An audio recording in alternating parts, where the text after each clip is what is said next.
Hello guys, જય માતાજી મિત્રો. તો સવારના વાગી ગયા છે 9:20, એટલે બધાને ગુડ મોર્નિંગ.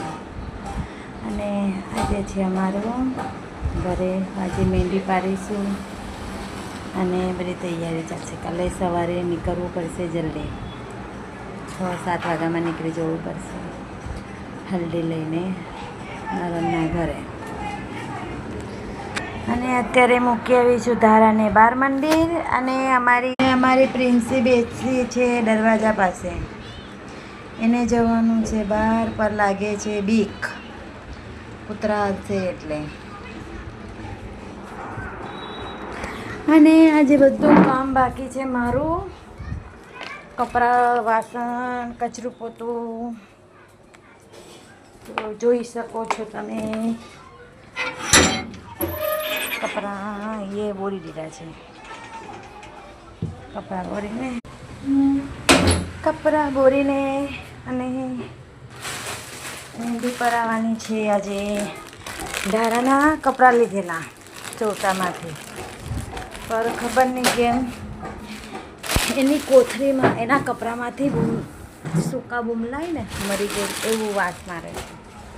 આ જોઈ શકો છો, આ છે ધારાના કપડાં.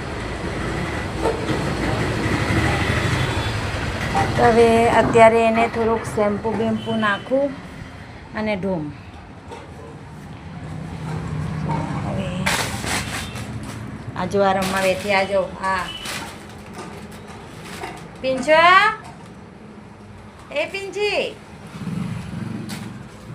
કેટલી મસ્તી કરે છે. આ જો લુપન છુપી રમે. અરે અરે અરે અરે પિંચી, એ પિંચો જો જાય છે તે, મસ્તી કરે ને. હા, એક તો આજે થોડુંક બ્લીચ કરાવવાનું છે, વેક્સ કરાવ્યું. આજે થોડુંક મોડાપા બાકી છે. કાલે બુધવારીમાં ગયેલા હતા, બંગડી લાવ્યા, શોપિંગ કરીને આવ્યા.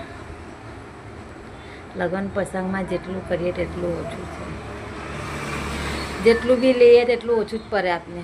બૈરાની જાટા જેવી છે, શું કરવાના. અને છોકરીઓ બી છે, છોકરીઓને બી ઓછું પડે, આ જુએ તે જુએ. ઓકે, તો આપણે મળીશું બીજા બ્લોગમાં. Okay, by.